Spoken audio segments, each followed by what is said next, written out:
Señores, sean bienvenidos una vez más a este canal de YouTube de Albert Mena. Nosotros muy contentos, agradecidos porque Dios nos da la oportunidad de poder llevarle un contenido que sabemos, tenemos fe de que usted puede cambiar su vida, de que Dios puede hacer grandes cosas con usted. Y bueno, aquí tenemos hoy un invitado internacional bien interesante, un testimonio que usted no se puede perder, porque este llega del mundo de la homosexualidad a los caminos de Dios.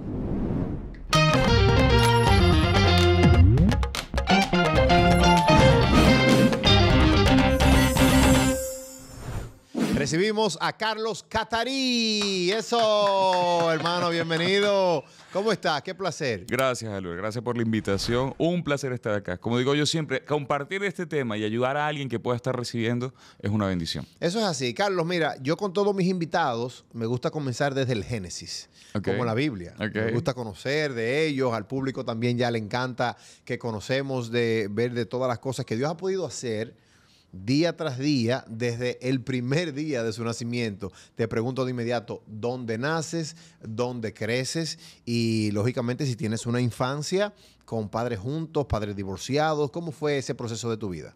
Nazco en Venezuela en el 83, tengo 40 años ahora. ¡Ey! Me lleva 2. Ok, sí. Yo soy 85. Ya te escuché. Nazco en Venezuela en una familia, en un matrimonio. Mi familia somos 4 hermanos. Hasta ese momento éramos 4 hermanos. Y resulta que mi papá y mamá no eran realmente creyentes, ellos eran católicos por tradición. Mi papá era un hombre muy mujeriego, pero extremadamente mujeriego. El pobre de verdad que le montó los cuernos a mi mamá hasta con sus propias amigas. O sea, era un desastre.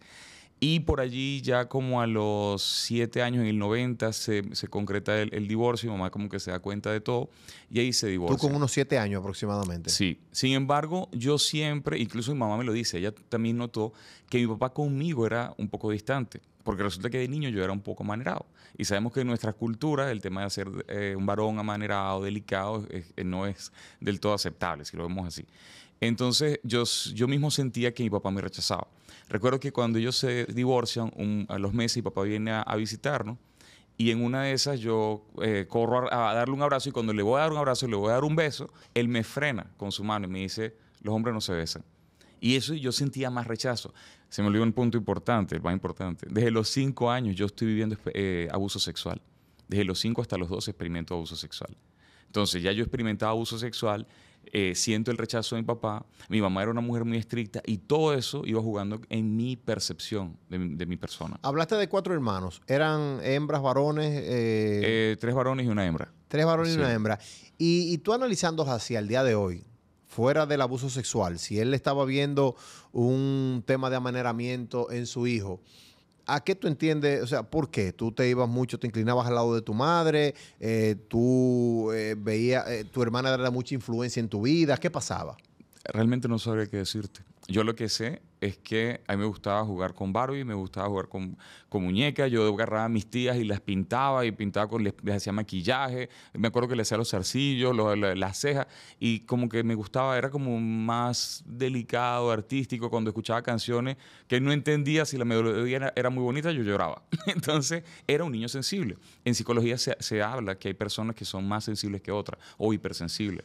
Entonces, tu padre, en vez de asumirte, de que tú trataras de llevar esa parte, de que él te copie a ti, lo que hace es que se aleja y, lógicamente, que eso afecta más. Exacto. Pero a los 5 años, hablaste de que a partir de ahí comienzas a sufrir de abuso sexual. Sí. ¿De qué hablamos? O sea, ¿en tu misma casa, en el colegio, en un lugar donde te cuidaban? ¿Qué pasaba? Él es en un entorno cercano, familiar, de hecho. Esto nunca lo he dicho, pero no voy a ir más allá. El caso es que hay 2 puntos con el abuso sexual. Hay abuso sexual, como yo siempre lo digo, que es violento.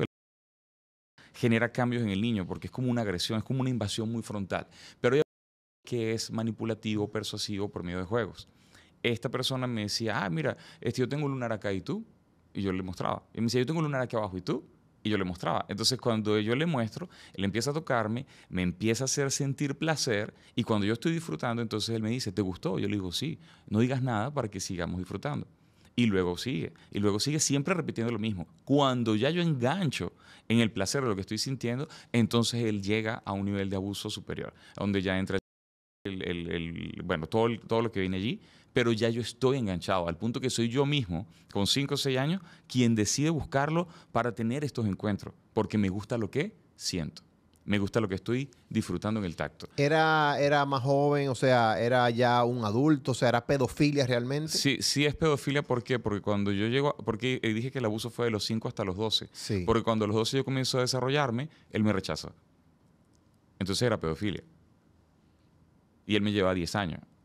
¿Nunca, Carlos, se te pasó por la mente comunicárselo a tu mamá, ni a tu papá, ni a ninguno de tus hermanos? Mira, hay un dato psicológico que no lo tengo. Dice que las personas abusadas tienden a hablar de lo que vivieron 10 años después mínimo.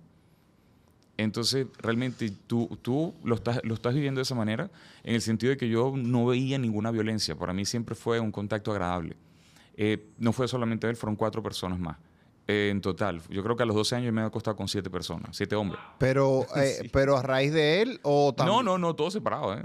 Nadie se habla con nadie, todo. Pero ¿y por qué? O sea, pero ¿cómo tú llegas? Eso es otro hombre. Yo no, realmente, lo único que te puedo decir es que yo era, creo que esto va por ahí, que yo era un niño más sensible, más callado, yo no era violento, entonces quizás me veían de esa manera y se aprovechaban.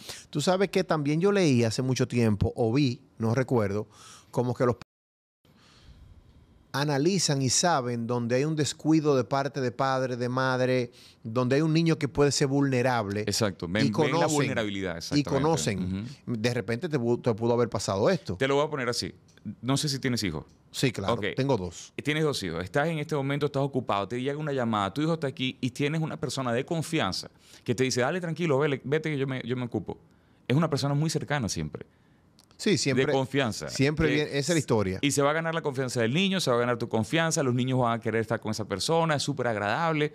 Esa persona es casi como la que tienes que tener más cuidado en el sentido de que si el va a ganarse, va a envolverse en tu círculo para poder ganar la confianza del niño. Mire, y es algo bien sensible y es algo que debemos siempre nosotros tenerlo en oración, porque imagínate, nosotros los que tenemos hijos, yo soy aquí decimos mosca, tú sabes, yo soy súper... Pendiente, ajá. Sí, pendiente, yo soy muy, muy cuidadoso, pero lógicamente cuando pensamos en personas cercanas, pensamos en hermanos, pensamos en tíos, pensamos en sobrinos y está lógicamente la comunicación con el hijo, no te deje tocar, no importa quién sea, solo papi y mami, dímelo todo, que eso es algo que lógicamente aporta y me imagino que contigo no sucedió y menos en esa época el tema de la comunicación. Nadie se hablaba de eso, exacto. Aparte, lo que sí me dieron como educación fue no le recibas un dulce a un extraño, no te vayas con alguien que no conoce. Entonces siempre es el que tú no conoces, porque ni siquiera los padres esperan que el abuso viene del círculo cercano. Carlos, en el colegio, ¿cómo tú te manejabas en ese momento? Porque tenías esa vida fuera del colegio, sí, y como que fuera de tu casa y buscando ese placer y buscándole la vuelta y este secreto, pero en el colegio, ¿cómo eras? En el colegio, por ser amanerado, viví mucho bullying, mucha discriminación, mucho rechazo. Entonces me decían... me señalaban, se metían conmigo. Eso lo viví en el colegio y lo viví también en el vecindario. O sea, el tema de sentirme rechazado por mi padre. Mi mamá era muy estricta. Mi mamá era la directora del colegio donde estudiábamos y era un colegio militar. Entonces mi mamá era muy estricta, me siento rechazado por mi papá. Incluso mi hermano mayor, él se burlaba de mí. Él me cantaba la canción que dice Simón, Simón, Simón, Simón. Claro, el gran varón, el que árbol que nace torcido no se puede Entonces, a la naturaleza. Eso era, o sea, tu hermano. Eso estaba allí todo el tiempo. Y aparte de eso, de los vecinos. Mi nombre completo es Carlos Eduardo Catarí Angulo. Entonces imagínate tú, yo soy homosexual. Y aparte Angulo, las burlas que me hacían era un montón. ¿Cómo tú manejabas ese bullying? Mal, ¿Qué hacías? Mal, yo quería morirme. El tema de la discriminación es que yo me quería morir y yo me encerraba. ¿No tuviste ningún amiguito que te defendiera? ¿Ninguna amiguita que siempre tuve un amiguito por que me defendía y con él también me acostaba. O sea, yo a los 12 años, mira, ¿qué pasa algo? A los 12 años ocurre un episodio y es que yo estoy con mi papá en un taller mecánico y un hombre se acerca y mirándome a la cara, a mí, le dice a mi papá, mira, este es tu hijo el que tiene cara de homosexual. No, de hecho le dijo, este es tu hijo el que tiene cara de homosexual. Le dice eso a mi papá allí frente a mis ojos. Y mi papá lo único que hace es que se voltea, me mira y me dice, respóndele, dile algo. Y yo no le puedo responder. Yo a los adultos no le responde, es lo que nos decían, ¿verdad? Claro. Y cuando mi papá sigue hablando con él de lo más normal, yo me siento expuesto, me siento traicionado, me siento mal. Cuando estamos en el carro, él me dice de nuevo, ¿por qué no dijiste nada? ¿Por qué no le respondiste nada? Y yo no siento que yo no puedo decirle nada a mi papá, pero dentro de mí yo dije, ¿tú piensas que yo soy homosexual? Prepárate, porque vas a ver al más homosexual que hayas jamás visto en tu vida. Ese día se la juré a mi papá. ¿Se lo dijiste? No, solo me lo dije yo adentro. Okay. Ahora, ¿qué pasa? Que a partir de ese momento, yo entiendo que es algo espiritual, pero en ese momento yo no entiendo nada de espiritualidad. Yo descubro que tengo un superpoder que me permite ahora ver a un hombre a los ojos, 1 o 2 miradas, y sé que ese hombre quiere tener relaciones conmigo y vamos y nos acostamos. Teniendo yo 12 años. Y me empiezo a acostar con hombres mayores uno tras otro. O sea, yo estaba en las calles como un ventilador. Yo miraba así, donde es que era como un gancho espiritual.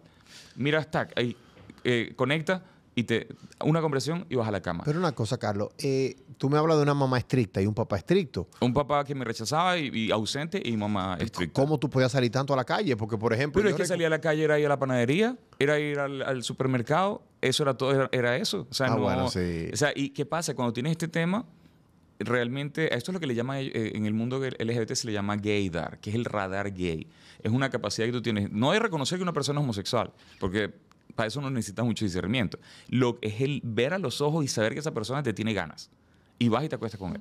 ¿Qué va pasando en la vida de Carlos y la vida con su padre ya después de los 12 años? Yo ¿Qué lo va subiendo? Y después que tú dices, tú vas a conocer ahora el real homosexual. Ajá. ¿Qué pasa después de ahí? Yo le deseaba la muerte. Yo odiaba a mi papá. Hoy día mi relación con mi papá, Dios la restauró, es bellísima. Mi papá y yo nos amamos, nos damos besos y abrazos por video porque él está en Venezuela, yo estoy en Canadá.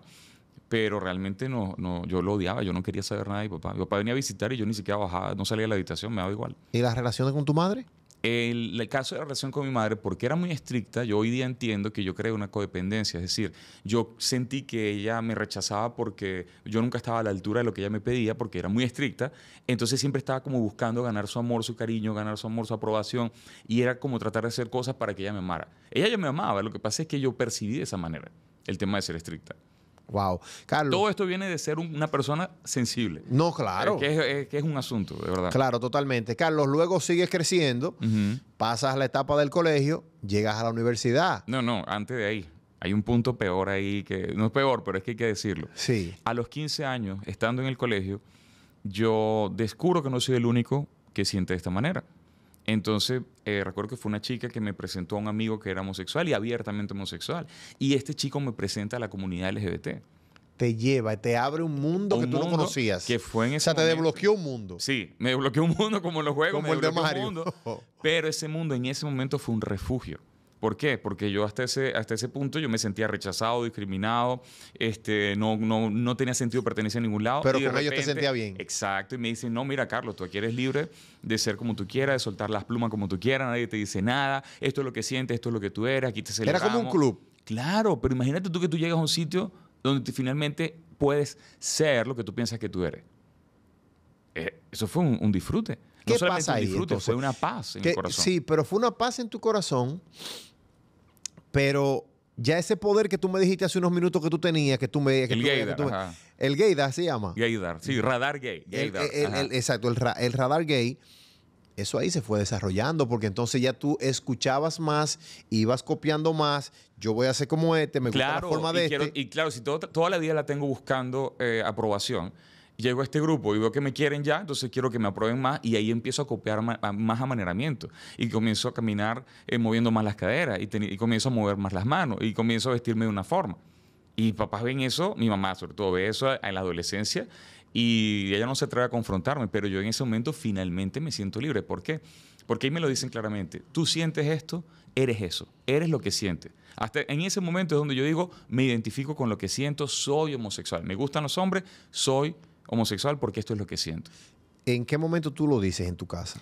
Al año siguiente, a los 16. ¿A los 16? Sí. Tú dices en tu casa, oye, me lo hablé con mi hermana, con Carla, y le dije, mira, Carla, yo quiero abrirme contigo porque éramos muy cercanos, y le cuento lo que yo viví en la infancia para que pudiéramos proteger a los otros niños de la familia, pero al mismo tiempo quiero anunciarle que soy homosexual.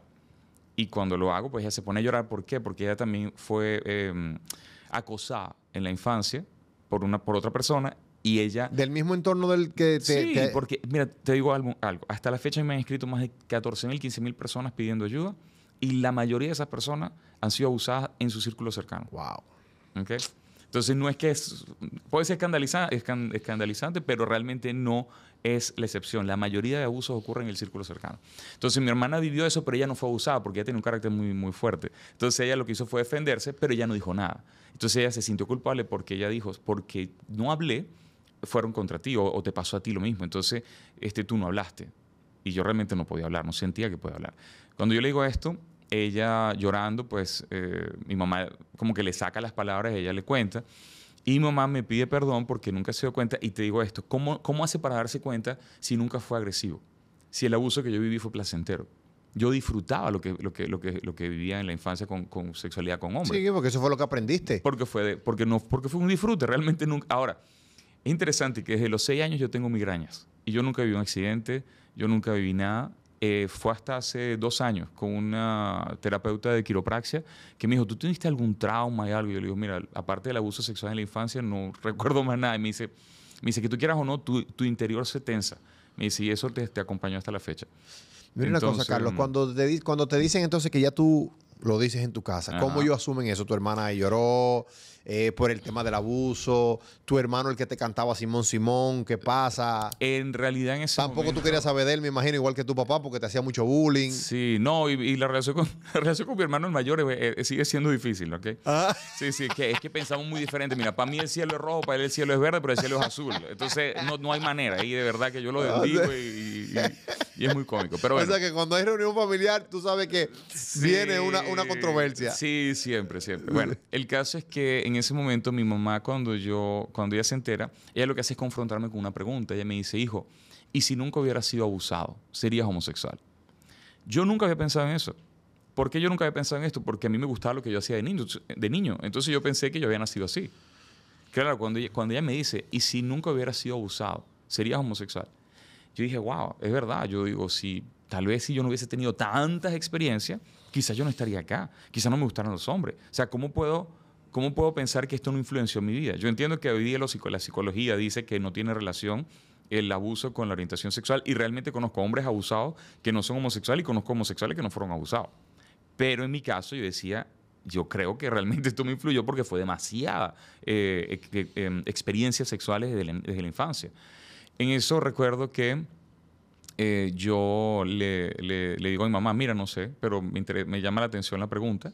Ella decide llevarme a una psicóloga y la psicóloga también me dice algo. Me dice, Carlos, sería interesante que tu vida no fuera el resultado de lo que otra persona decidió en tu infancia. Cuando la psicóloga me dice eso, yo dije, mira, ¿sabes cómo es la cosa? Yo no quiero ser homosexual, porque yo siento que si soy homosexual o que si me acepto como homosexual, le estoy dando la razón a aquellos que en la infancia me hicieron creer que yo existía que para darle placer a los hombres. ¿Cuántos años tú tenías cuando pasa eso? 16. 16, o sea, con el tema de la psicóloga y demás. Sí. Y de ahí comienza, ¿tú dejas de ser homosexual? No, o sea, ahí empiezo yo a luchar. ¿Qué pasa? Que cuando tú eres... soy homosexual y pienso que lo que quiero es cambiar, entonces lo contrario de homosexualidad es heterosexualidad en mi mente. Sí. Eso es lo que yo pensaba. El peor error de mi vida. Porque realmente yo no tenía atracción por una mujer. Yo lo he dicho siempre. Una mujer y una silla para mí era lo mismo. O sea, no había nada. Pero yo siento que ahora me tengo que forzar en ser heterosexual. Pero eso tú lo haces por lo que te dijo la psicóloga. Por la pregunta de mi mamá y por lo que me dijo la psicóloga. Tú comienzas así. Entonces, tú ahora comienzas a luchar por ser heterosexual y entonces también a luchar con ese entorno que ya tú has creado, ese mundo que tú habías desbloqueado, que también te siguen llamando y no te van a querer soltar tan fácil. Y cuando tú te quedas ahora, que tú sabes que es una guerra espiritual, pero eso lo vemos ahora. No, eso lo veo ahora, porque en el momento yo sigo siendo ateo. Sí, claro. Ahora, ¿qué pasa? Que es lo que estás diciendo. Allí mis amigos que me aceptaban y me celebraban, ahora me rechazan. Y me dicen, ninguno aquí que ha probado sexo con hombres se devuelve. Ya te verás, te vas a meter en un calvario, pero vas a volver. Aquí ya te veremos. O sea, árbol que nace torcido, su tronco no endereza. Sí. Tú vas a ver, eso no te va a resultar. Te estás metiendo en un calvario, vuelve para atrás. Eso es lo que me decían. Se burlaban de mí. Ay, ahora sí que te gustan las mujeres. O sea, se burlaban y experimento también el rechazo por parte de ellos.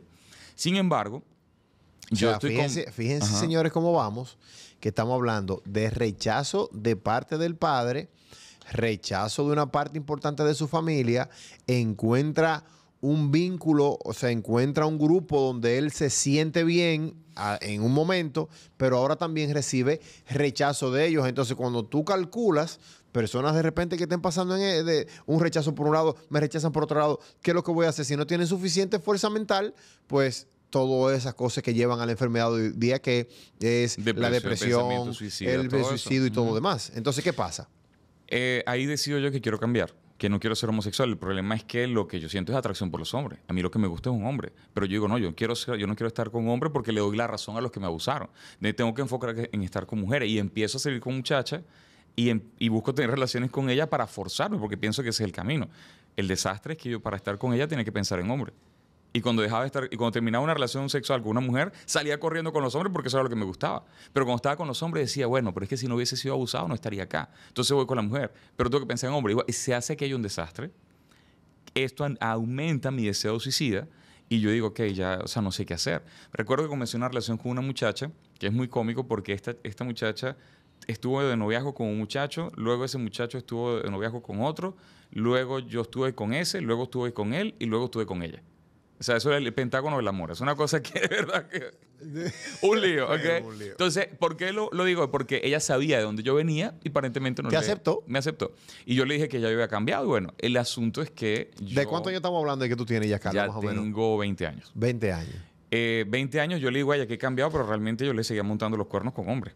Pero perdón, no recuerdo bien si dijiste al principio. ¿Dónde era que tú vivías allá en Venezuela? En Barquisimeto. En Barquisimeto. Sí. Ok, yo creo que no lo habíamos dicho. No lo habíamos dicho, sí. Ok, sí. Entonces ella, yo estaba con ella, pero yo le era infiel con hombres. Porque lo que a mí me gustaba era un hombre, pero yo quería cambiar. O sea, el rollo que yo tenía mental era muy fuerte. Luego de eso, un día, vamos al cine. Y aquí finalmente ocurre algo interesante, y es que vamos al cine. Y cuando estamos allí, todas las películas que estaban allí las habíamos visto, menos una que se estaba estrenando ese día. Esa película, cuando voy a comprar los tickets, me dicen, mira, no, hoy es viernes y están vendidas las entradas hasta el próximo martes. Y dije, ¿qué? ¿Todas las funciones? Todas las funciones están vendidas.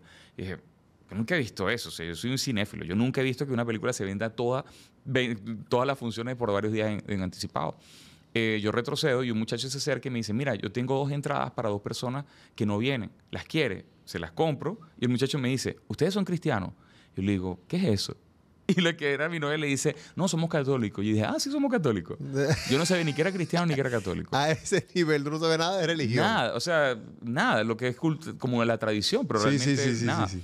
La película era La Pasión de Cristo. ¿Qué? Que era el estreno. Era el 26 de marzo de 2004. Nadie hablaba de la película porque era el estreno. Apenas estaba saliendo, no había redes sociales, no había nada. Yo pensaba que era una película romántica, los amores de Jesús con sus mujeres, porque era la pasión de Cristo. Y digo, no serán las pasiones de Cristo. Yo realmente no sabía nada. Y entonces, Carlos, cuando tú entras, que te encuentras con aquel peliculón. Sí, eso realmente, sin que nadie me explicara, yo entiendo que Jesús hizo eso por mí y que Él me quiere dar una nueva vida. Nadie me lo explicó ahí. Allí. Y ya yo quería una nueva vida. Y yo siento que tengo que responderle. Pero no sé qué hacer. Y no sé, ni siquiera sé si la película es verdad. No entiendo nada. Y no sabe dónde ir. No. Lo único que sí sabía es que tenía que decir a todo el mundo que viera la película. Eso me convierto en un evangelista, sin saberlo. Ahí yo empiezo a decirle a la gente, vayan a ver esa película, esa película tiene algo, tienen que verla. Y la gente me decía, Carlos, no, yo vi unas mejores producciones de Mel Gibson. Yo le digo, no es la producción, es el mensaje. Algo tiene esa película. Y le empiezo a decir a todo el mundo que vayan a ver la película.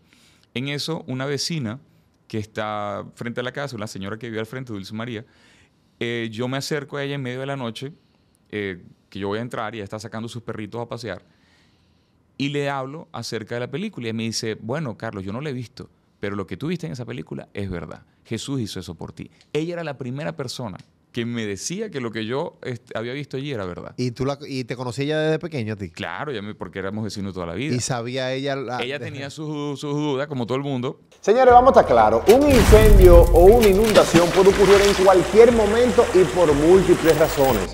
Y contar con un buen seguro ayuda a disminuir las pérdidas de tu propiedad o tu negocio. En COPSEGUROS contamos con pólizas contra incendios y desastres naturales, tanto para tu vivienda como para tu empresa. Porque en COPSEGUROS cuidamos lo que más valora.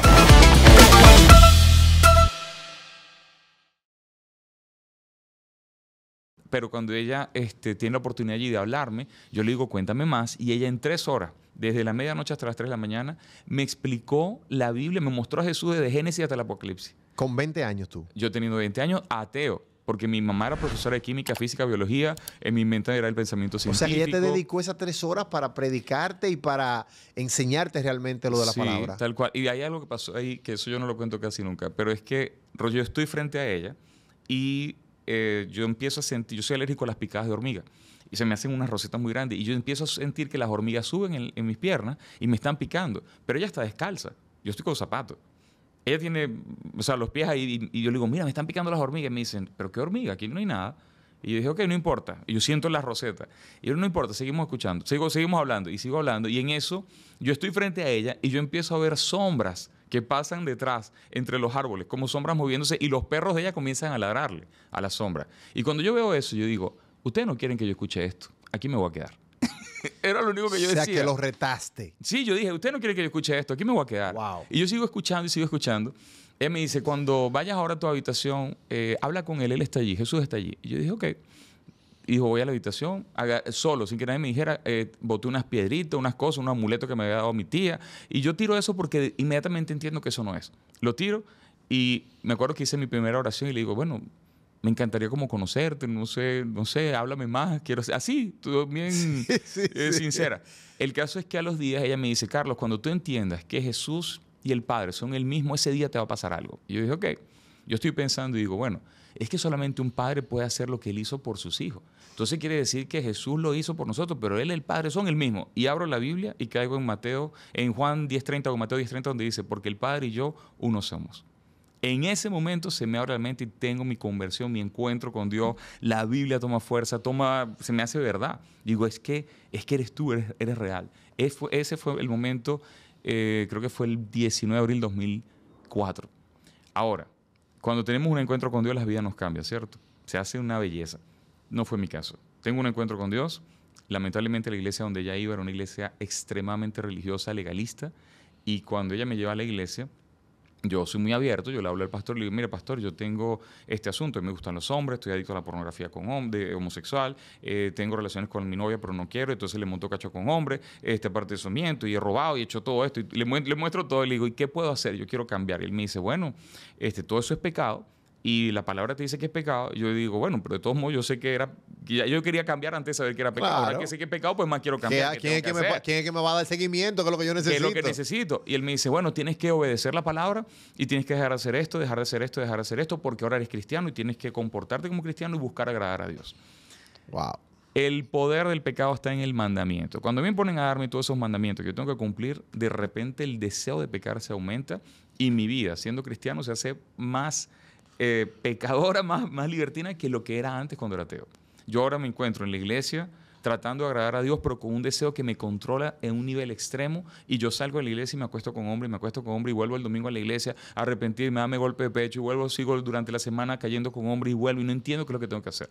Le hablo al pastor y él me dice, bueno, pídele a Dios que te ayude. Dios es todopoderoso, dile que te ayude, que te quite esto, que te devuelva al diseño original.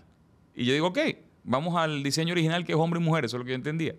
Cuando me pongo a decirle a Dios, Señor, cámbiame, Señor, yo no quiero ser homosexual, yo quiero que tú me cambies, yo quiero ser agradable a tu palabra, Señor, haz un cambio. Más yo le pedí a Dios, más me gustaban los hombres. A mí me gustaba hasta el pastor, hasta los hijos del pastor, a mí me gustaba todo el mundo. O sea, era una cosa que era los ancianos de la iglesia, todo el mundo. O sea, yo no podía, mi mente era horrible. La lucha en mi mente era horrible, era horrible. ¿Y cómo tú fuiste manejando eso? O sea, ¿qué decisión toman ellos? Porque algo hizo Dios contigo que finalmente cambia a Carlos. Hay un detalle. Yo ya estaba acostumbrado a tener una doble vida, a ser un mentiroso, y yo en eso agarro y me hago un hipócrita ahí en la iglesia. Y cuando estoy en la iglesia viendo que no hay ningún cambio, yo le digo al pastor que ya yo cambié, que ya yo no estoy luchando, que de hecho comencé a hacer unas terapias. Y él me dice, bueno, chévere, y ahí me hacen diácono de la iglesia, me dan responsabilidades, pero realmente mi vida sigo siendo un desastre. Comienzo a hacer terapia. No sé si has escuchado acerca de las terapias de conversión. Sí, claro. Ok. Empiezo a hacer terapia de conversión donde el objetivo era llevarme de la homosexualidad a la heterosexualidad, porque ese es el diseño de Dios, así me lo explican. ¿Qué pasa? Que la terapia de conversión realmente a mí no me ayudó para nada. Yo recuerdo que el terapeuta nos pone, imagínate tú, nos ponen en un círculo de varias personas que estamos luchando en una iglesia, nos ponen a varios hombres allí que estamos con este tema de la atracción por el mismo sexo y quieren como que conectemos, que hablemos, que en mi mente yo decía, todos estos hombres les gustan los hombres. Esto es carne fresca para mí. Ay, y yo decía, mi madre. Esto me lo están poniendo aquí en la mano. Yo me voy a hacer amigo de todo esto para acostarme con todo ello. Eso era, yo no quería pensar así, pero era el deseo que estaba en mí. Recuerdo que este hombre me decía en la terapia, él me decía, bueno, Carlos, es evidente, el rechazo de tu papá, tu mamá estricta, el abuso, todo eso indica que tú eres homosexual. Y yo digo, ¿qué? ¿Y cómo saber la razón cambia lo que siento? ¿Cómo el saber esto cambia lo que yo siento? Lo que yo no quiero es sentir atracción por un hombre. Exacto. Lo que no quiero es desear a un hombre. ¿Cómo hago? Me decía, bueno, tienes que obedecer la palabra. Y yo decía, ok, volvemos a lo mismo que el pastor me decía, y para eso vengo a terapia. Sí. Él me dice, incluso, me dice, tú necesitas conectarte con hombres de una forma diferente. Tú necesitas quizás tener un contacto no sexual con hombres. Yo te invito a que vayas a jugar fútbol con hombres y puedas pasar tiempo con ellos. Yo decía, o sea, tú me quieres que yo vaya a jugar fútbol, que vaya a jugar con hombres que están chocando sus cuerpos en mi desnudo, sudando, y que después vayamos a los vestuarios, ¿a qué? O sea, tú no entiendes la lucha que hay en mi mente. Yo me quiero comer a todos esos hombres y tú me mandas a jugar con ellos. O sea, tú estás loco. Yo decía, esto no entendió nada. Y me salgo de ahí convencido de cuán homosexual yo soy. Ese es el único resultado de la terapia de conversión. Y queriendo suicidarme. Porque yo recuerdo que ellos me decían, si no logras cambiar es porque no le estás poniendo fuerza, no estás siendo obediente, no le pones voluntad. Y yo decía, ¿qué más puedo hacer? O sea, tengo que luchar, me tengo que desgarrar por dentro. ¿Qué tengo que hacer? ¿Cómo se iba sintiendo Carlos en ese momento? Porque ya tenías un conocimiento claro, de lo que era Jesús, de lo que era Dios. La Biblia es la verdad. Y del pecado. Ajá. Entonces tú, aún teniendo el conocimiento, estabas siendo un necio espiritual porque estabas pecando igual en la calle. Pero es que no sabe cómo dejar de hacerlo. Yo sé, pero entonces al final no sabes cómo hacerlo. Eso es igual que el adúltero, eso es igual que el ladrón, que si no tiene un buen guía, que si no tiene una persistencia, que si de repente no toma esa decisión final, pues entonces va a seguir haciéndolo y se siente sucio. Aquí está el punto. Y lo voy a decir, ¿eh? El ladrón puede dejar de robar, el asesino deja de matar, el mentiroso deja de mentir. Pero ¿cómo yo dejo de ser? Yo no puedo dejar de hacer la homosexualidad. La homosexualidad no es una acción, es una identidad. Cuando a mí me decían, Dios ama a la homosexual pero rechaza la homosexualidad, yo no entendía qué quería decir eso. Porque la homosexualidad soy yo. Recuerda que a la hora de hacer tu inversión para tus vehículos, solo debes pensar en la ruta más segura. Ruta 56. Ahí estamos en San Francisco de Macorís, junto a los Aguayos. Esa es la ruta confiable y segura. Ruta 56. Eran mis lentes, era mi vida. O sea, yo, ¿cómo dejo de existir? Por eso es que ese comentario pareciera incluso hasta homofóbico, porque la persona que lo recibe, tú dices, yo entiendo que todos los otros pecados son acciones, pero es que la homosexualidad no es una acción, es una identidad. ¿Cómo dejo de ser? O sea, Dios me discrimina por quien soy, no entiendo. Yo ni siquiera decidí esto. Yo no recuerdo el día que yo decidí, yo a partir de ahora quiero que me gusten los hombres. Yo no decidí, y no conozco al primero que haya decidido. Todos descubren que sienten de esta manera. Eso te quería preguntar, o sea, con ese entorno que tú has podido conocer, y me imagino con todos los homosexuales que trabajas al día de hoy para ayudarlos. Miles. ¿Cómo, o sea, qué tú determinas? O sea, el homosexual nace, se hace, ¿qué pasa? O sea, de hecho, ahí está. Fíjate tú, la pregunta existe porque una persona descubre. Entonces, si la persona es atea y descubre que siente así, dijo, así nací, porque es atea. Si la persona es cristiana y descubre que siente, dice, esto viene espiritual o me hice o algo, pero no va a decir así nací porque conoce la palabra. La respuesta está ligada a lo que tú crees. Ahora, el asunto no es ese. El asunto es que no decides, tú descubres que sientes de esta manera. Te voy a decir, por otro lado, qué es lo que hoy día entiendo, años después, cuál es el pecado al que una persona LGBT debe arrepentirse. ¿Cuál es el arrepentimiento al que una persona LGBT debe llegar? Es arrepentirse de poner su identidad en lo que siente. Yo siento que tengo esta atracción, entonces yo soy lo que siento. Ahí está el pecado, cuando tú pones tu identidad en lo que sientes. Dios no creó a nadie para que viviera por lo que sentía. Todo lo que tú ves en las marchas LGBT y todo estos asuntos están celebrando lo que sienten. Y ahí es donde está el pecado, en poner la identidad en lo que siente. Ok, Carlos, entonces... Pero eso yo no lo sabía, ¿eh? A mí me decían que tenía que arrepentirme de ser homosexual y yo no sabía cómo hacer eso. No, es lo que te digo, y realmente tu testimonio, este conversatorio que tenemos, es un rompecabezas. Porque realmente hay muchas personas que yo sé que tienen esas batallas, que van a ver este episodio y lógicamente que nuestro objetivo, tanto el tuyo como el mío, es que ellos puedan buscar esa ayuda. Hay muchos que pueden estar confundidos, hay muchos que lo han logrado al día de hoy, así como tú lo lograste, hay muchos que lo han logrado porque he conocido historias también de personas que no han logrado 100%, pero ¿cuál fue ese toque final? Okay. Ese toque final que te hizo ya... Si le doy un fast forward, ¿cómo estamos con el tiempo? No, sí, muy bien, muy bien. Después de eso, mi hermana muere en un accidente. Carla muere en un accidente. Tu hermana, con la primera que tú hablaste. Súper pegado. Ella muere en un accidente, me molesto con Dios, me voy de la iglesia, me encuentro un novio. Este novio estaba en la misma situación que yo, él quería cambiar, él había sido abusado, él estaba en terapia, él no era cristiano. Yo no le quiero hablar de Cristo para que no se convierta, porque si se convierte me deja. Entonces, el caso es que sigo con esa relación con él y duramos 7 años de noviazgo. Después que ya tú estabas en la iglesia. Claro, me cambié de iglesia, me fui a una iglesia de 5,000 personas para que nadie supiera quién yo era, entraba y salía y nadie sabía quién era. Y estando allí, luchando, pasando todos esos años luchando contra lo que siento, de todos modos estoy en una relación, pero no quiero ser esto, no quiero tener esta atracción.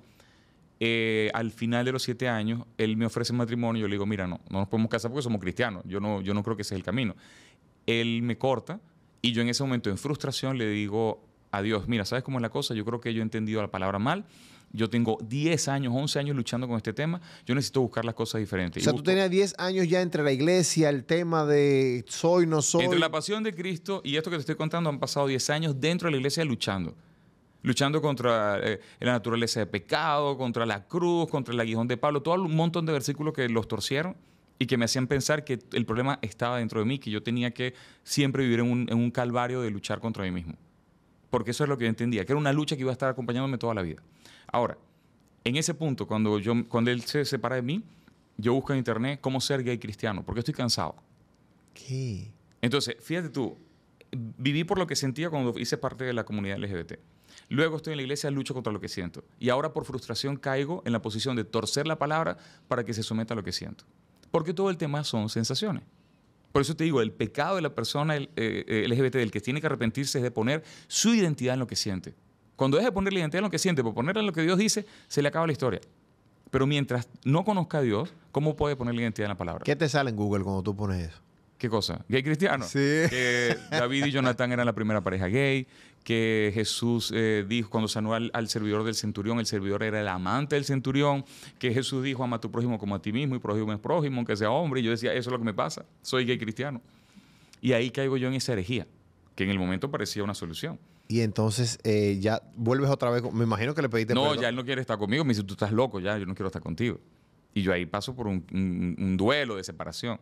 El caso es que estoy en ese punto donde supuestamente conozco la verdad, entre comillas, pero me siento igual deprimido, queriendo morirme, adicto al sexo, a las aplicaciones de encuentro, a la pornografía, todo igual. Y yo decía, bueno, si supuestamente conocí la verdad, ¿por qué sigo igual de perdido?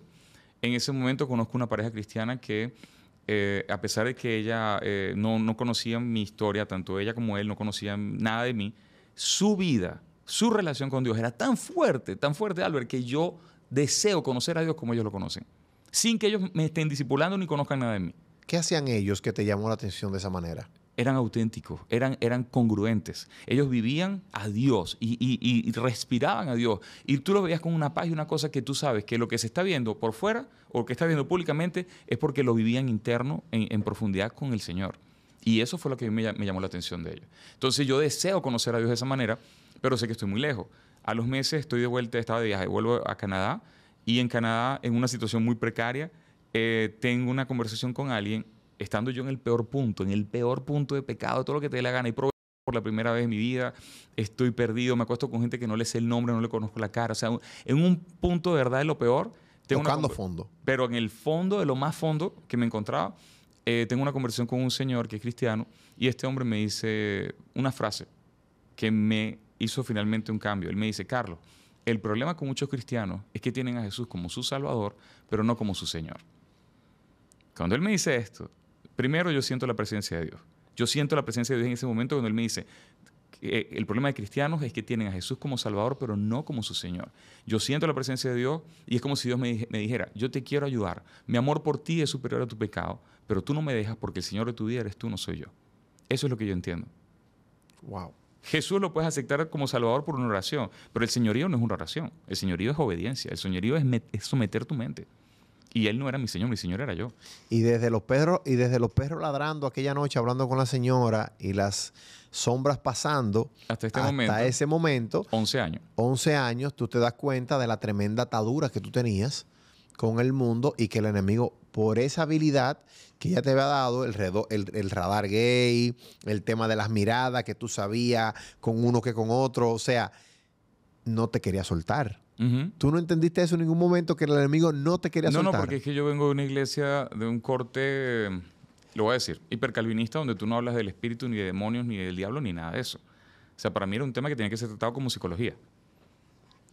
Carlos, ahora, dime. Y cuando ese Señor te dice esa palabra poderosa, que tú estás en el fondo del abismo rocalloso, ¿qué sucede en tu vida? ¿Cómo te levantas?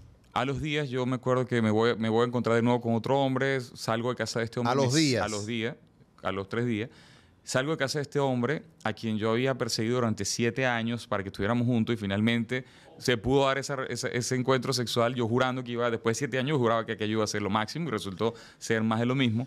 Y yo salgo de casa de este hombre y yo digo, esto es más de lo mismo. Es más de lo mismo. Y cuando voy caminando hacia la estación del metro, yo me acuerdo de la conversación que tuve con Luigi, con este señor, y yo miro al cielo y yo le digo, Señor, ¿sabes qué?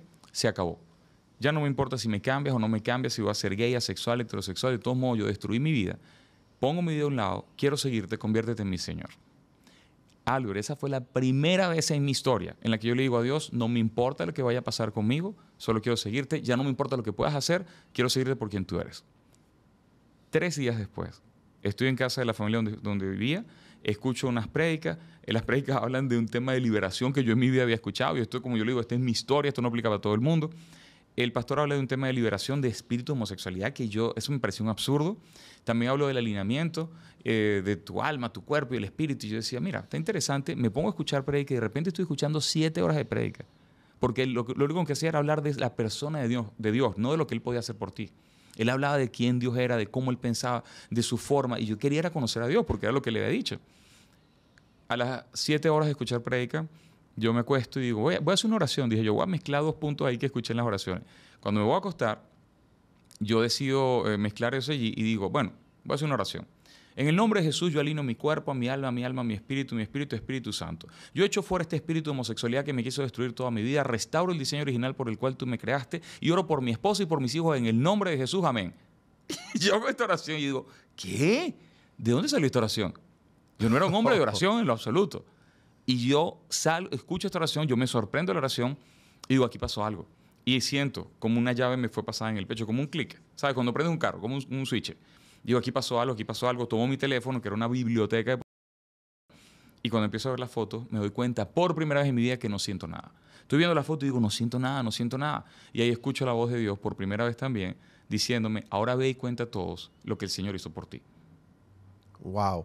Carlos, y de ese momento en adelante, Eso fue en el 2015. 2015, sí. Se termina todo. ¿Qué ocurre allí?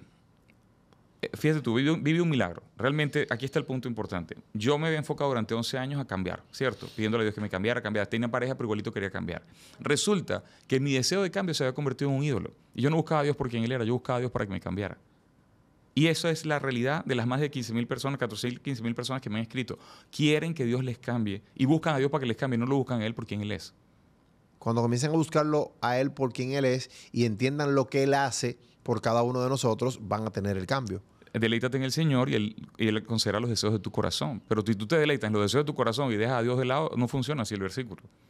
¿Qué comienza a pasar con Carlos luego de esa decisión? Porque dije de hace unos minutos que tú no habías tomado la decisión, pero ahora sí me confirmas que ya tomaste la decisión. Pero es en este momento. En ese momento tomas la decisión. Hasta entonces. Ese momento yo me había acostado con más de 600 hombres toda mi vida. Es allí en ese momento donde el Señor me abre los ojos, me doy cuenta que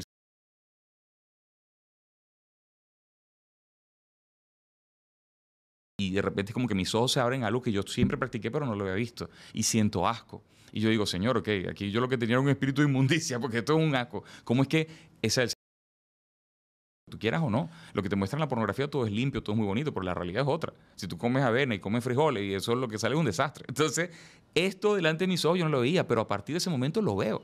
Y digo, yo no quiero más esto. Señor, yo realmente creo que hubo aquí una transformación o algo. Creo que ahora necesito llenarme de tu palabra para que lo que salió no vuelva. Eso es lo que yo entendí. No tengo ningún pastor apoyándome ni nadie acompañándome. Yo entiendo que tengo que llenarme ahora de la palabra. Y es allí donde yo comienzo a trabajar en el proceso de renovación de mi mente. Un milagro sin renovación de la mente no es suficiente. Si tú no renuevas tu mente, vas a volver atrás. El pueblo de Israel, Dios lo sacó de Egipto con milagro y cuando estaban del otro lado querían volver atrás por no cambiar la manera de pensar en sus corazones. Yo entiendo y le que decían a Moisés, tú me sacaste para acá a pasar hambre, oye. Después que sacó de ese esclavo. Y con maná y carne y todo, y siempre quejándose. Wow. Porque no cambiaba la manera de pensar. Entonces, yo viví un milagro, sí. Pero si yo no renovaba mi mente, yo volví atrás. Entonces, yo me enfoco ahí en la renovación de la mente. Y yo yo le digo, Señor, renuncio a todo lo que sé de ti. Renuncio a lo que sé de ti, Jesús, Padre, Espíritu Santo. Revélense de nuevo. Y ahí el Señor comienza a revelarme el Evangelio como yo nunca lo había escuchado. Tengo 11 años en la iglesia, atormentado por todo lo que he hecho, por todos mis pecados, pensando que no honro la cruz de Jesús y que sencillamente soy el peor de los pecadores. Pero en ese momento el Señor me revela, y quiero mostrarte algo. Yo escribí este libro. El libro se llama Inexplicable. Está disponible en Amazon. El libro no es mi testimonio. El libro es una herramienta para la renovación de la mente de la persona que ha pasado por una historia similar o por temas sexuales o lo que sea. ¿Por qué? Porque a mí lo que me tuvo atado, Albert, no fue el pecado. A mí lo que me tuvo atado fue una mala comprensión de la palabra. Resulta que el perdón de pecado que yo entendía era que Dios me decía, te perdoné, pero pendiente, mosca, te estoy mirando, no vuelvas a hacerlo de nuevo, te voy a mandar un castigo. Así veía yo el perdón de pecado. Y resulta que el Señor me muestra que el perdón de pecados no era eso, que el perdón de pecados era que Jesús nos había dejado como si nosotros nunca hubiésemos hecho nada en nuestra vida, que Él tomó nuestra carga y se la echó encima a un nivel que nos dejó como inocentes. Él, siendo inocente, muere como culpable para que nosotros, siendo culpables, viviéramos como inocentes. Él nos imputa su justicia y se carga a Él de toda nuestra culpa para que nosotros nos veamos de esa manera. Y el Señor me dice, ¿te aceptas ese perdón que te deja como si nunca hubieses hecho nada? Y yo dije, Señor, ya no soy yo el que manda, mi Señor ahora eres tú. Si tú dices que tú me perdonaste y llevaste todo y me dejaste como si nunca lo hubiese hecho, eso quiere decir que yo nunca me he acostado con nadie, que yo nunca he visto, que yo no me acosté con un hombre, que yo nunca he hecho nada y que soy inocente, que estoy limpio. No porque no lo hice, sino porque tú lo llevaste. A partir de ahora me veo en función de tú, perdón, no me veo en función de lo que hice, me veo en función de lo que tú hiciste. Cuando yo empiezo a verme así, es como que las sensaciones comienzan a cambiar. De hecho, yo le digo en varias oportunidades, una vez estaba siendo tentado porque las tentaciones van a volver. Sí, claro. Primera de Pedro 2:11 dice, hay una batalla de deseos carnales contra el alma. Cuando yo me siento de repente un día tentado, estoy en mi trabajo y veo pasan unos hombres y de repente me llegan como un deseo sexual por ellos y me llega un bombardeo de pensamientos y pornografía en la mente horrible. ¿Qué consecuencia del pecado? De tantas cosas que hice. Cuando yo veo eso, yo me voy por allá atrás de un camión y me pongo a orar. Y cuando estoy orando, yo escucho una voz que me dice, vuelve. Esto es lo que te gusta, vuelve. Pero muy fuerte, como un deseo muy fuerte. Y yo sigo orando porque estoy escuchando esa voz y al rato escucho otra voz que me dice, ¿a dónde vas a volver si tú nunca has estado allí? Wow. Ese es el poder del perdón. El perdón nos dejó como si nunca hubiésemos estado allí. Y Dios quiere que nos veamos como Jesús nos ve. Él nos dejó limpios como si nunca hubiésemos estado allí. Cuando tú comienzas a vivir en tu mente, en esa realidad, tu vida cambia. Y estoy hablando más del perdón. Cuando entiendes que Él quitó la naturaleza pecaminosa, cuando entiendes que Él te da una nueva naturaleza, que es la suya, que es la naturaleza del Padre, que es uno contigo. Cuando tú comiences a comprender toda la realidad de la vida de resurrección y comienzas a caminar en la vida de resurrección y comienzas a vivir en el Espíritu, la libertad es un hecho. Hablando de perdón, ¿en qué momento perdonas a tu padre? Y de una manera u otra también perdonas a tu madre, porque la forma de ella estricta de ser también te llevó... Yo perdoné a todo el mundo, hasta al abusador, hasta toda persona. No, tú tienes que hacer ese cuento del paso. No, al abusador no. Y no, escúchame, no es solamente perdonarles, es pedirles perdón. Yo incluso llamé a mi abusador y le pedí perdón. Le pedí perdón por todas las veces que lo quise matar, por todas las veces que le decía la muerte, por todas las veces que le decía que se muriera, que se enfermara, sí. ¿O lo hablaste? O lo no, lo llamé y le pedí perdón. Y le dije, mira, yo te quiero. ¿Qué te dijo? Él no lo podía recibir. ¿Qué dice una persona así? Él me dice, no, yo no sé por qué yo hice eso, pero no sé quién soy yo para perdonar. Y le digo, no, yo necesito que tú me perdones. Porque el pecado en mí, el pecado de lo que tú hiciste contra mí, me produjo pecado contra ti. Y Dios nos llama a amar a nuestros enemigos. Yo entendí el perdón que Jesús me dio, ¿cómo yo no te voy a perdonar los tuyos? El Señor nos manda en la parábola del servidor, donde Él dice que le perdonó una deuda grandísima y luego Él no le perdonó la deuda pequeña al otro. No importa lo que esa persona me haya hecho a mí, mi deuda con Dios era más grande. Claro. Y Él me la perdonó. Entonces yo lo llamo a Él y le pido perdón. Y eso, mi deseo realmente, te soy honesto, mi deseo, mi venganza, la venganza que yo espero del Señor es que ese hombre se convierta. Porque ahí los dos no vengamos del diablo. Claro, sí. Ese es mi deseo. Pero oye, cómo tú lo has entendido y oye lo que tú dices. O sea, oye cómo tú lo enfocas, que dentro de tus oraciones lo tienes, que lo llamas, que lo perdonas. Y yo sé que ya tú tienes la suficiente fortaleza de que si lo ves también... Le doy un abrazo. Le doy un abrazo y oras para por mí él. quedó como que... así como Dios me dejó a mí, como si yo nunca hice nada, para mí Él está igual. ¿Y en el caso de tus padres? Igual, la misma cosa. Mi mamá, de hecho, ella se fue con el Señor. Ella tuvo después un encuentro con el Señor y su relación con Dios fue cortita. Fueron 10 meses, pero se fue con Él en toda intimidad con Él. Es que cuando tú entiendes el perdón de esta manera, como uno perdona a los demás. De hecho, eso es lo que revela que tú has comprendido el perdón. Que tú perdonas a todo el mundo. Carlos, y de ese grupo de personas que tú te envolviste, que tuviste en grupo de LGTB y demás, ¿has podido salvar hombres? O sea, hoy día has podido luchar con hombres que tuvieron tu batalla, que lo has podido llevar a los pies de Dios. ¿Qué ha pasado en ese sentido? No de los que yo conocí, pero hasta la fecha de las miles de personas que me han escrito, por lo menos 330, de las que sé, lograron entender que habían hecho un ídolo del deseo de cambio, lograron entender que no comprendían el perdón, que no comprendían la resurrección, que no comprendían la vida del Espíritu, y cuando renunciaron al control de sus mentes para dejarse guiar por la palabra, y lo comparto en el libro, fueron transformados. A los 3 días me decían, Carlos, ¿qué me pasa? Estoy viendo a los hombres y no siento nada, ¿qué me pasa? Y le digo, bueno, te ocurrió, pero te ocurrió cuando ya no es un ídolo. Te ocurrió cuando te enfocas en conocerlo a Él por quien Él es. El que quiera guardar su vida la perderá, el que la pierda por causa de mí la encontrará, la hallará. Todo el tiempo le digo a ellos, que te enfoques en tu vida, la vas a perder. Pon tu vida a un lado, enfócate en conocerlo por quien Él es y deja que Él te dé una nueva vida. La han conseguido. De hecho, ya he sido testigo de matrimonio, incluso les doy como una formación en el área sexual con respecto a la nueva sexualidad con la que vaya a ser su esposa. O sea, ya están viviendo mucho una transformación por comprender la verdad. Conocerás la verdad y la verdad te hará libre. Si no eres libre, porque te falta verdad por conocer, no porque la verdad no sea suficiente.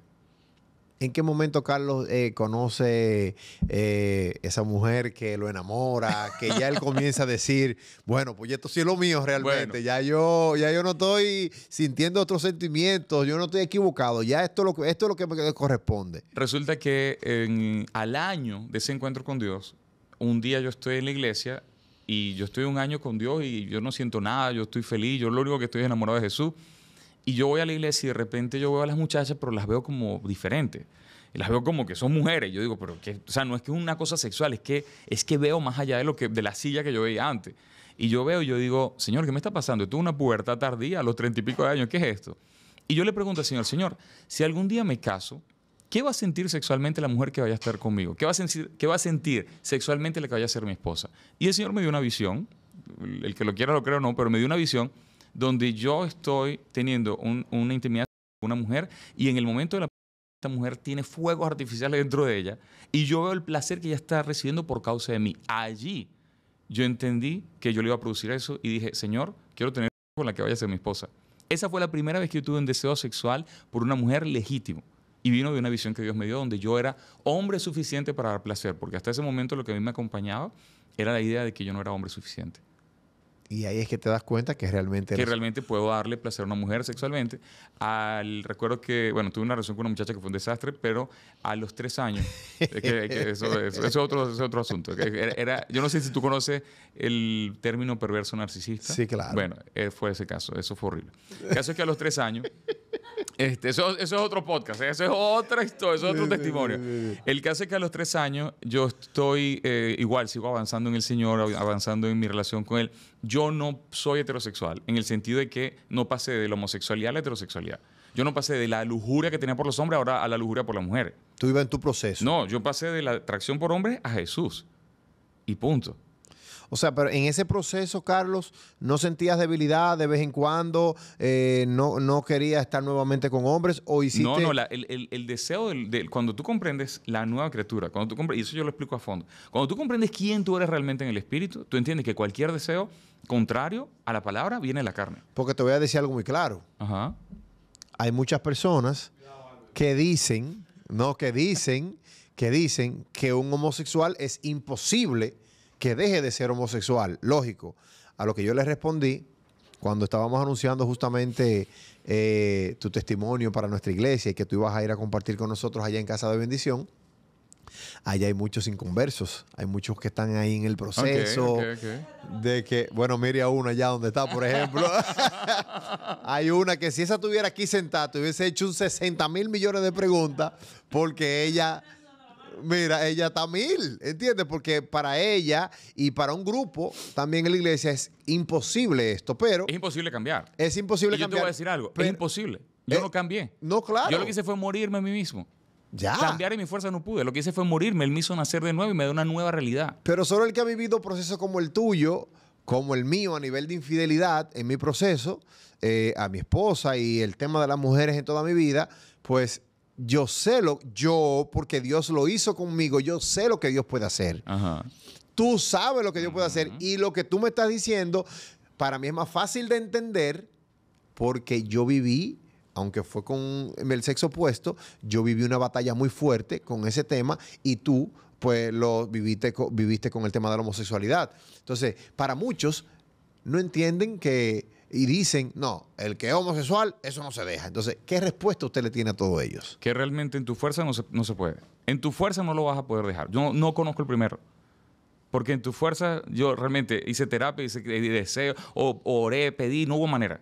Fue solamente cuando rendí mi vida, cuando no me enfoqué más en cambiar, sino en conocerlo a Él, que entonces Él obró y Él me terminó dando una nueva vida. Cuando comprendí el Evangelio, entonces comprendí que en la cruz Él había resuelto mi pasado y que en la resurrección Él me había dado una nueva vida que no tiene nada que ver con la anterior. Que la palabra dice, Romanos 8:6 dice, la mente puesta en la carne es muerte, la mente puesta en el espíritu es vida y paz. El problema no es ni la carne ni el espíritu, el problema es dónde pones la mente. Yo ponía la mente en la carne y por eso vivía de la manera carnal. Cuando empecé a poner la mente, cuando dejé de señorearme por su palabra, entonces empiezo a verme como él me dice y yo digo, entonces cuando llega la tentación, porque llega, yo digo, pero ¿de qué tentación me están hablando si yo nunca he estado ahí? Yo sé, por mi nueva criatura, que no puedo producir este deseo. Señor, te doy gracias. En ese momento, el deseo, con la fuerza que llega, se va. Porque no es tuyo. En el caso mío, Carlos, al día de hoy, yo veo una muchacha que se ve muy bien, que pasa por ahí, yo la veo y quito la mirada lo más rápido posible.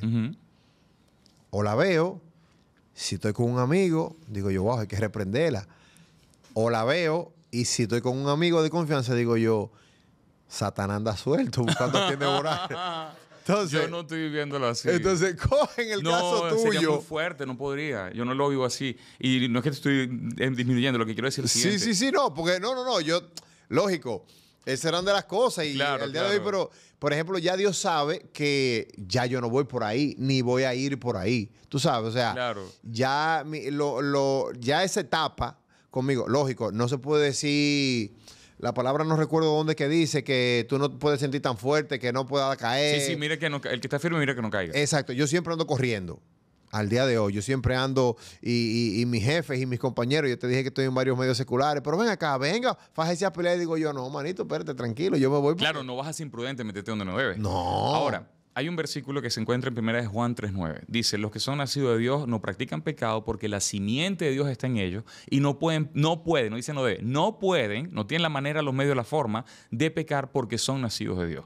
Cuando tú entiendes allí que el Señor dice, el que nació de mí, el que salió de mí, Dios es santo, Dios no produce pecadores. En la nueva criatura Él no puede producir un pecador. Él dice, el que nació de mí nació con mi simiente. Simiente en griego es esperma. Dios te está diciendo, si tú naciste de mí, tú eres partícipe de mi genética espiritual. Por eso tú no puedes producir pecado. Entonces, cuando yo entiendo que el perdón borró mi pasado y que la nueva naturaleza no puede ni siquiera producir lo que mi pasado hacía, entonces entiendo que mi seguridad está en creer esa verdad. La sensación puede llegar, la tentación puede llegar. Cuando a mí me llega, voy caminando y veo a un hombre en la playa, qué sé yo, y de repente llega un recuerdo, llega una sensación, porque la palabra te dice que son deseos carnales, no dice pensamiento, dice deseo. Y es parte de tu, como dijimos ahorita, de tu consecuencia del pasado. Exacto, pero cuando eso llega, en el momento en que la sensación, el deseo carnal está llegando, yo me disocio de la carne. ¿Qué hago yo? Cuando llega el deseo, yo digo, Señor, ahí está llegando el deseo, pero yo sé que yo ahí nunca he estado y sé que de mi espíritu esto no está saliendo. Te doy gracias. Te doy gracias, Señor, porque esto de mí no viene. Y en ese momento el deseo, con la fuerza que llega, se va.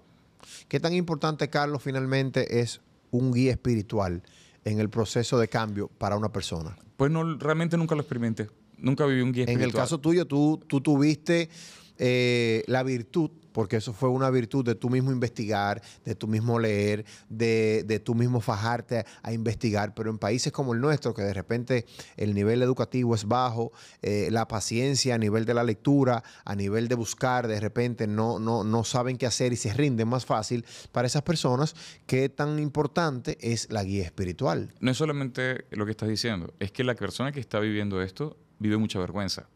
sobre todo dentro de la iglesia. Imagínate tú que tú seas líder en la iglesia y que un hombre se te acerca a decirte, mira, pastor, lo que pasa es que me gusta que me... ¿Tú crees que un hombre va a hacer eso dentro de la iglesia? Se va a acercar a ti a decirte, necesito tu ayuda.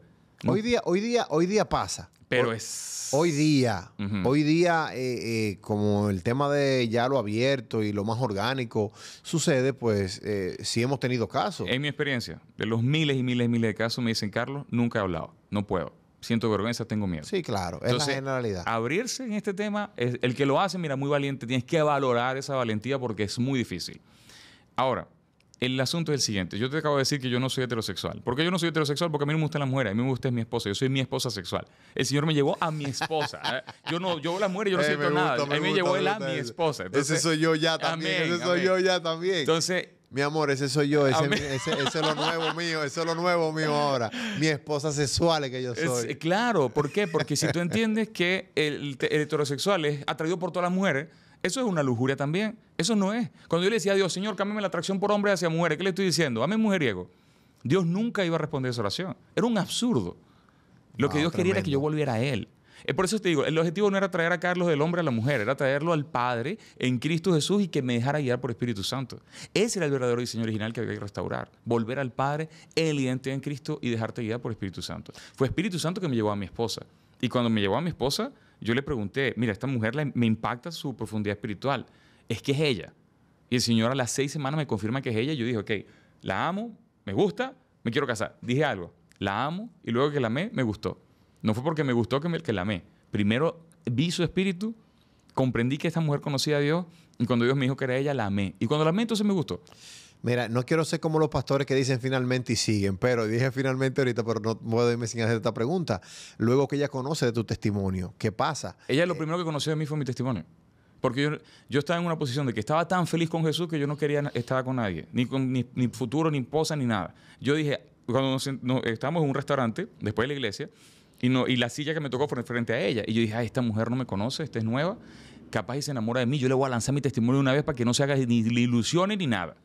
Ella de su lado dice, ay, me sentaron frente a este hombre y capaz se enamora de mí. Yo voy a comer como una puerca, que se me caiga la comida en la boca para que no se enamore de mí. Así estábamos los dos. Porque estamos tan profundos con Jesús que no necesitamos a nadie. Cuando yo le lanzo mi testimonio, ella me dice, interesante. Yo no tengo tu historia, pero también pasé 11 años de hipocresía en la iglesia hasta que tuve un encuentro con Jesús. Y Jesús hoy día Él es mi todo, y es mi amor, y es mi vida. Y cuando esa mujer se pone a hablar así de Jesús, yo ahí se me abrieron los ojos. Y dije, wow, y dije, Señor, ella te conoce como yo te conozco. Y ella dice lo mismo, dice, yo sentí en ti el aroma de Jesús que yo conozco. Y por eso es como que nos abrimos y empezamos a hablar. Y cuando el Señor me confirma que es ella, a los 10 días le pido un noviazgo, a los 2 meses le doy el anillo, a los 5 meses, a los 3 meses de eso nos casamos. 5 meses de noviazgo y nos casamos. Ya tenemos... Vamos a tener 5 años en diciembre y en mes y medio nace nuestro bebé. Wow, nuestro bebé porque son mellizos. Tremendo testimonio de Carlos. Muchísimas gracias, Carlos. Un placer. Me gustaría que finalmente le dieras ahí un mensaje a todo el público, a las personas que estén pasando por ese proceso que tú tuviste que recorrer durante tantos años y que entiendan que si Dios lo hizo contigo, lo puede hacer con ellos y que si entienden también que no tienen una escapatoria, que están encerrados, que están confundidos, pues que tú les puedas dar una luz con tus palabras. Entiende que Dios no te rechaza porque eres homosexual. Jesús vivió el rechazo de Dios para que tú vinieras al Padre. Dios no te está diciendo cambia tu homosexualidad porque Él sabe que tú no puedes. Lo que Dios quiere es que tú entregues el corazón, que lo dejes hacer a Él en ti como solamente Él puede hacer. Dios te ama. Dios te reconcilió con Él, llevando en Jesús todo lo que tú hayas hecho. Ven al Padre. El Padre te recibe con los brazos abiertos. Entrégale el corazón. Él lo que quiere es darte una nueva vida que no tiene nada que ver con lo que hayas experimentado. Y si ya estás en la iglesia y estás luchando con este tema, que sepas que tu lucha no es sexual, tu lucha es incredulidad. No has creído el perdón de pecado, no has creído la resurrección, no has creído la nueva criatura. Cuando tú entiendas todo lo que Él hizo por ti, vas a encontrar libertad en la verdad. Allí se encuentra tu verdadero triunfo en lo que Él hizo por ti, no en lo que tú tienes que hacer por Dios. Descansa. Dios te llama al reposo que hay en Jesús. Ven a Él, los brazos están abiertos y disfruta de esa nueva identidad que Él te da. Amén. Muchas gracias, Carlos. El libro lo pueden encontrar en Amazon. Sí. El libro lo pueden encontrar en Amazon. En Amazon búsquenlo ahí asimismo como Inexplicable, de Carlos Catarí. Ahí ustedes están viendo el nombre y todo lo que tiene que ver con el libro en las pantallas. Muchísimas gracias nuevamente. Gracias a usted por mantener ahí la sintonía. Gracias por compartir este testimonio. Gracias por siempre darnos apoyo. Nunca olviden que si Dios lo hizo en su vida, lo hizo en la mía, también lo puede hacer en la tuya. Dios controlando.